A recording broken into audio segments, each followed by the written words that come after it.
કેમ છો વિદ્યાર્થી મિત્રો? હું છું મયુર લિંબાચિયા અને તમે જોઈ રહ્યા છો ફિઝિક્સ બાય મયુર લિંબાચિયા. તો ચલો વિદ્યાર્થી મિત્રો શરૂ કરીએ આજનો આ વિડિયો લેક્ચર, જેમાં આપણે ધોરણ 12 સાયન્સ પ્રકરણ નંબર 3 પ્રવાહ વિદ્યુતમાં સ્વાધ્યાયના દાખલા નંબર 3.1 અને 3.2 ને સોલ્વ કરીશું. વિદ્યાર્થી મિત્રો, દાખલા નંબર 3.1 ની રકમ તમારી સ્ક્રીન ઉપર આપેલી છે, જેમાં આપણને કહ્યું છે કે કારની એક સંગ્રાહક બેટરીનું ઈએમએફ 12 વોલ્ટ છે. તો વિદ્યાર્થી મિત્રો, આપણને બેટરીનું ઈએમએફ આપી દીધું. તો ગિવન વેલ્યુમાં આપણને ઈએમએફ આપેલો છે, જે છે 12 વોલ્ટ. આગળ શું કહે છે જુઓ જરા.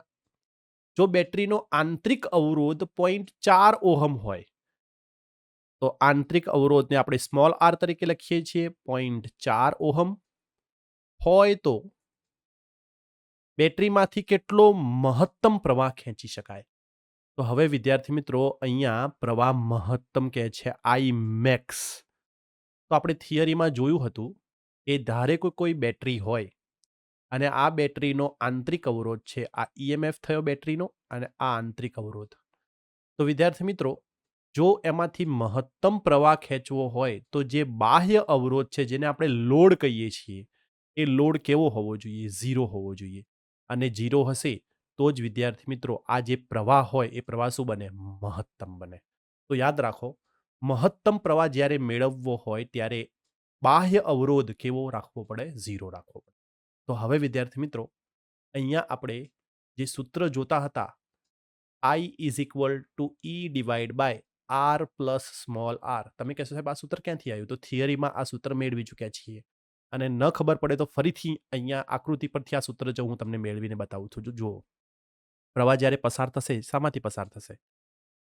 આ અવરોધમાંથી થઈ અને પાછો બેટરીમાં આવશે. તો આપણે ઓહમનો નિયમ લગાવો. V is equal two IR. V કેટલા છે? બેટરીનો ઈએમએફ. E બરાબર I. હવે જો આ બંને અવરોધ કેવા છે? શ્રેણીમાં છે. તો શ્રેણીમાં હોય તો બંનેનો શું થાય? સરવાળો થશે, કુલ અવરોધ. તો તમે જુઓ, I ને સૂત્રનો કરતા બનાવીશ તો E ભાગ્યા R પ્લસ સ્મોલ આર થયું કે નહીં? તો વિદ્યાર્થી મિત્રો, આ રીતે આપણે ઓલરેડી થિયરીમાં સૂત્ર મેળવી ચૂક્યા હતા. ઓકે. હવે વિદ્યાર્થી મિત્રો, અહીંયા આને મેક્સ કરવો હોય તો આર ને શું કરવો પડે? 0 કરવો પડે. તો લખી શકાય કે R ઇઝ ઇક્વલ ટુ 0 માટે I is equal to I max બને. તો શું થશે આ સૂત્રમાં વિદ્યાર્થી મિત્રો? તો આ સૂત્રમાં થશે I મેક્સ બરાબર E divide by small r. કારણ કે આર તો શું થઈ ગયો? 0 થઈ ગયો. ચલો વેલ્યુઝ મૂકી દો. તો વિદ્યાર્થી મિત્રો, I મેક્સ બરાબર E તમને આપેલો છે 12 વોલ્ટ ભાગ્યા આર તમને આપેલો છે 0.4 ઓહમ. આ V ભાગ્યા I ને આપણે એમ્પિયર તરીકે લખી શકાય. તો હવે સાદુરૂપ આપો તો શું લખી શકાશે વિદ્યાર્થી મિત્રો? Therefore I max is equal to, આને આપણે આવું લખી શકાય 120 ભાગ્યા 4. કેમ? તો આ મેં પોઈન્ટ ખસાડીને ઉપર એક 0 કરી દીધો. તો શું આવશે? 4 તરી 12, તો 30 એમ્પિયર. તો વિદ્યાર્થી મિત્રો, આ તમારો પહેલા દાખલાનો જવાબ છે. ઓકે, એકદમ ઇઝી છે. ફક્ત એક સૂત્ર તમારે યાદ રાખવાનું હતું. ઓકે. હવે વિદ્યાર્થી મિત્રો, આપણે દાખલા નંબર 3.2 ને સોલ્વ કરીશું. દાખલા નંબર 3.2 ની રકમ તમારી સ્ક્રીન પર આપેલી છે. તો ચલો એકવાર રકમ સમજી અને આપેલ માહિતી ઓળખી લઈએ અને પછી દાખલો ગણવાની શરૂઆત કરીએ.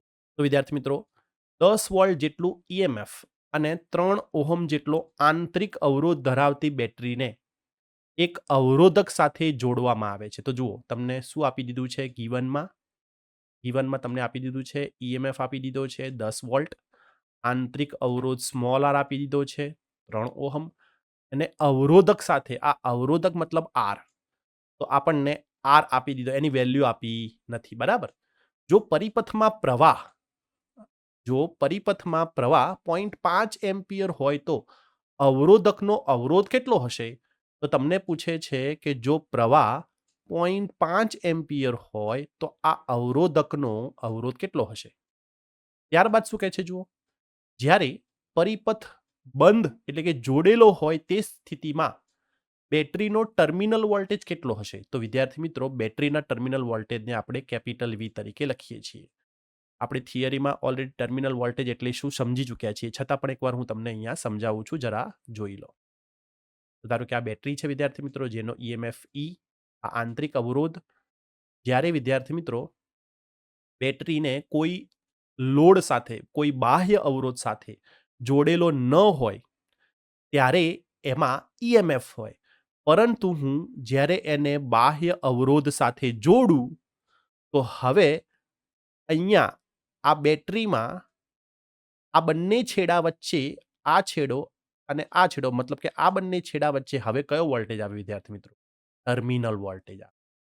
ઓકે, તો જ્યારે એને બાહ્ય અવરોધક સાથે જોડવામાં આવે એટલે કે પરિપથ બંધ હોય ત્યારે ટર્મિનલ વોલ્ટેજ કહેવાય. બેટરીના બે છેડા વચ્ચે ટર્મિનલ વોલ્ટેજ કહેવાય. અને પરિપથ ખુલ્લો હોય તો બેટરીના બે છેડા વચ્ચે ઈએમએફ કહેવાય. ફરીથી, બેટરીને જ્યારે બાહ્ય અવરોધ સાથે જોડવામાં આવે એટલે કે પરિપથ બંધ બને તો એને ટર્મિનલ વોલ્ટેજ કહેવાય. અને બાહ્ય અવરોધ સાથે ન જોડેલો હોય, ફક્ત બેટરી અને આંતરિક અવરોધ હોય તો એને ઈએમએફ કહીશું. ઓકે, તો આપણે જ્યારે એને અવરોધ સાથે જોડીશું ત્યારે શું શોધવાનું કહ્યું છે? ટર્મિનલ વોલ્ટેજ V શોધવાનું કહ્યું.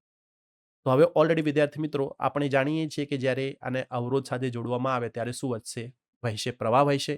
અને પ્રવાહનું સૂત્ર આપણને ઓલરેડી આગળના દાખલામાં આપણે જોઈ ચૂક્યા. શું હતું? I is equal to E divide by capital R plus small r. Okay, મારે શું શોધવાનું છે? R શોધવાનું છે. તો R ને સૂત્રનો કરતા બનાવવાનો છે. તો આવું લખી શકાય. જુઓ, E is equal to I R plus small r. તો શું લખી શકાય? IR plus I small r. આને સૂત્રનો કરતા બનાવો. તો આને સૂત્રનો કરતા બનાવીશ તો શું લખી શકાશે? ધેરફોર IR બરાબર E minus I small r. હવે I ને નીચે લઈ જાઓ તો R બરાબર E minus IR I small r ભાગ્યા I. ઓકે, તો હવે વિદ્યાર્થી મિત્રો I ને હું શું કરું છું?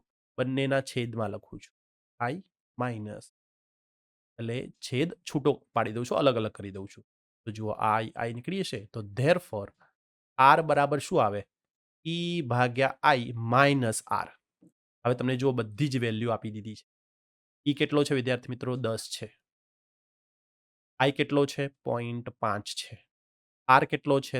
3 છે. તો હવે આનું સોલ્યુશન આપીએ તો શું લખી શકાય? R બરાબર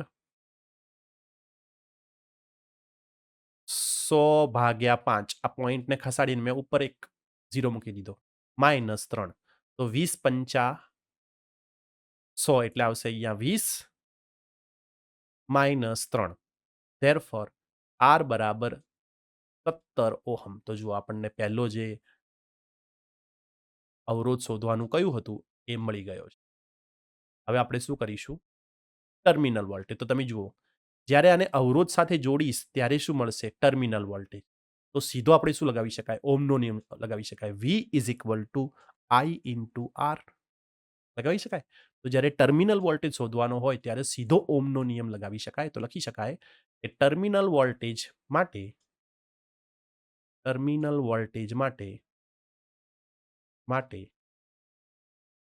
પરિપથ પર ઓહમ્સ લો લગાવતા વિદ્યાર્થી મિત્રો ઓહમ લો લગાવું તો શું થાય? V ઇઝ ઇક્વલ ટુ એટલે કે terminal voltage is equal to પરિપથમાંથી વહેતો પ્રવાહ ગુણ્યા આ અવરોધ. તો મારે શું કરવાનું છે? ટર્મિનલ વોલ્ટેજ શોધવાનો છે. તો V is equal to I આપણને જુઓ ઓલરેડી પ્રવાહ આપી દીધો છે. કેટલો છે?